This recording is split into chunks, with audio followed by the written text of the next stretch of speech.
अस्सलामुअलैकुम, welcome back to my YouTube channel. Hope you all are fine. So आज की video में हम बनाने वाले हैं बहुत ही क्रंची से और बहुत ही मज़ेदार से पोटैटो चिकन डोनट्स। तो चलिए इसको बनाना स्टार्ट करते हैं। ये बनाना घर पे बेहद ही आसान और जायके में उतने ही मज़ेदार। तो चलिए इसको बनाना स्टार्ट करते हैं। इससे पहले जिन लोगों ने अगर चैनल सब्सक्राइब नहीं किया है, चैनल को ज़रूर सब्सक्राइब कर लीजिए। तो चलिए वीडियो को स्टार्ट करते हैं और देखते हैं आज हम पोटैटो चिकन डोनट्स किस तरीके से बनाते हैं और इसमें हम कौन कौन से इंग्रेडिएंट्स यूज़ करेंगे। तो चलिए वीडियो को स्टार्ट करते हैं। बिस्मिल्लाहिर्रहमानिर्रहीम। यहाँ पे सबसे पहले हमने आधा किलो आलू ले लिए हैं, जिसे हमने बॉईल करके मैश ले लिया है। उसके अलावा यहाँ पे हमने 300 ग्राम चिकन जिसे हमने अदरक लहसुन का पेस्ट डाल के बॉईल करने के बाद हम इसे मैश कर लेंगे। स्पाइसेस में हमने यहाँ पर लिए है आधा चम्मच काली कुटी हुई मिर्च, 1 चम्मच हमने यहाँ पर ले लिया है चाट मसाला। उसके अलावा यहाँ पर हमने आधा चम्मच चिली फ्लेक्स यानी कि लाल कुटी हुई मिर्च ले ली है। इसके अलावा यहाँ पर हमने 4 से 5 हरी मिर्ची ली हैं, जिसे हमने बारीक बारीक काट लेना है। और यहाँ पर हमने 3 से 4 चम्मच हरा धनिया लिया है। और यहाँ पर हमने ब्रेड क्रम्स लिए हैं तकरीबन 5 से 6 चम्मच। अब पोटैटो चिकन डोनट्स बनाना स्टार्ट करते हैं।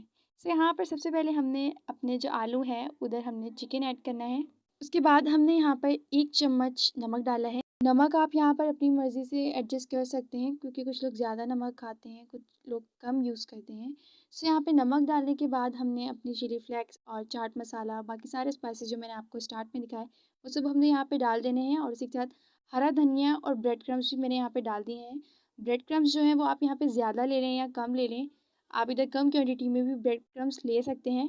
सो यहाँ पर हमने 1 चम्मच सोया सॉस लिया है और सोया सॉस डालने के बाद हमने यहाँ पर 1 चम्मच सिरका ऐड किया है। सो यहाँ पर ये सारी चीज़ें डालने के बाद अब हम इसे अच्छी तरीके से मिक्स कर लेंगे। इसकी अच्छी तरीके से हम डो बना लेंगे। सो यहाँ पर जो हमारे ब्रेड क्रम्स हैं वो हमने जो यहाँ पे सोया सॉस और जो सिरका ऐड किया है वो एब्जॉर्ब कर लेंगे, जिससे हमारा मिक्सचर जो है वो बिल्कुल ड्राई हो जाएगा और इससे हमारे डोनट्स जो हैं वो बहुत अच्छे बनेंगे और हमारे डोनट्स टूटेंगे भी नहीं। सो यहाँ पर हम इसकी अच्छे तरीके से डो बनाएंगे, सारी चीज़ों को अच्छे तरीके से मिक्स करेंगे और हम इसे 10 मिनट के लिए स्टे के लिए रख देंगे। फिर 10 मिनट बाद हम इसे यूज़ करेंगे। सो यहाँ पर 10 मिनट हो चुके हैं। अब हम इसके डोनट्स बनाना स्टार्ट करते हैं।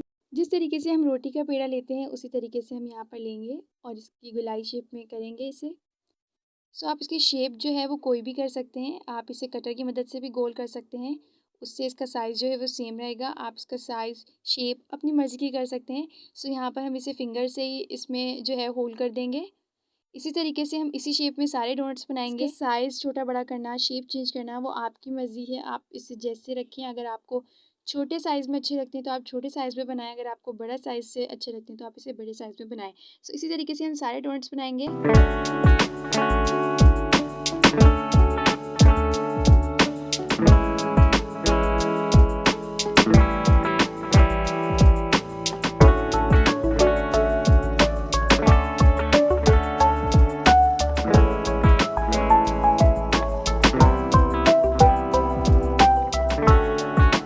सो यहाँ पर अल्हम्दुलिल्लाह हमने अपने सारे डोनट्स जो बना लिए हैं। अब हम इसकी कोटिंग करेंगे। इसकी कोटिंग करने के लिए हमने यहाँ पर ब्रेड क्रम्स लिए हैं और हमने यहाँ पर एक अंडा लिया है। यहाँ पर हम इसे अंडे में डिप करेंगे और अंडे में डिप करने के बाद हम इस पर ब्रेड क्रम्स लगाएंगे।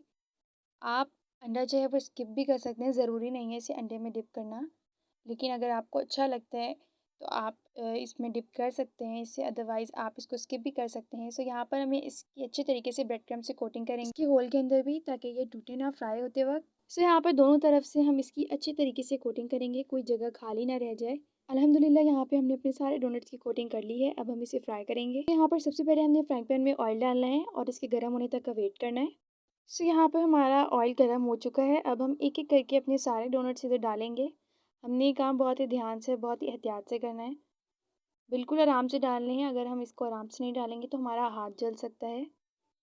एक एक करके हम यहाँ पे सारे डोनट्स बहुत ही आराम से और बहुत ही प्यार से डालेंगे और इसके फ्राई होने तक का वेट करेंगे। एक तरफ से फ्राई होने के बाद हम डोनट की जो है वो साइड चेंज करेंगे, उसे दूसरी तरफ से भी पकाएंगे। यहाँ पे देखिए माशाल्लाह से इसका कितना प्यारा कलर आ गया है। एक तरफ से फ्राई करने के बाद हम इसे दोनों तरफ से अच्छे तरीके से फ्राई करेंगे। हम इसको बहुत हाई फ्लेम पे फ्राई नहीं करेंगे, नहीं तो ये जल सकते हैं। चलिए, तो यहाँ पे हमने सारे डोनट्स अपने फ्राई नहीं किए। आप चाहें तो आप इसे फ्रीज करके रख सकते हैं। आपका जब डोनट खाने की क्रेविंग हो रही है आप इसे तब फ्राई कर सकते हैं। अल्हम्दुलिल्लाह यहाँ पे हमारे सारे डोनट्स फ्राई हो चुके हैं। चलिए जले, इनका कलर बहुत ही खूबसूरत सा है। आप इसे अपने बच्चों को लंच में दे सकते हैं। आप मेहमानों को इसे टी के साथ भी सर्व कर सकते हैं। इनका टेस्ट बहुत ही ज़बरदस्त सा है। आपको ये रेसिपी अपने घर में ज़रूर ट्राई करनी चाहिए, क्योंकि डोनट्स बहुत ही मज़ेदार से हमारे पोटैटो चिकन डोनट्स बने हैं। तो आपको एक बार तो ये रेसिपी अपने घर में ज़रूर ट्राई करनी चाहिए। अगर वीडियो थोड़ी सी भी अच्छी लगे तो चैनल को ज़रूर सब्सक्राइब कर लिया करें, क्योंकि वीडियोस आपके लिए बनती हैं। अगर आपको वीडियोस अच्छी लगती हैं तो आप चैनल को ज़रूर सब्सक्राइब किया करें। डोनट्स हमारे बहुत ही क्रिस्पी और बहुत ही क्रंची बने हैं। जितने बाहर से क्रिस्पी और क्रंची हैं, ये अंदर से उतने ही सॉफ्ट हैं। इसकी फीलिंग बहुत ही मज़ेदार सी हुई हुई है। सो आपको ये रेसिपी अपने घर में ज़रूर ट्राई करनी चाहिए।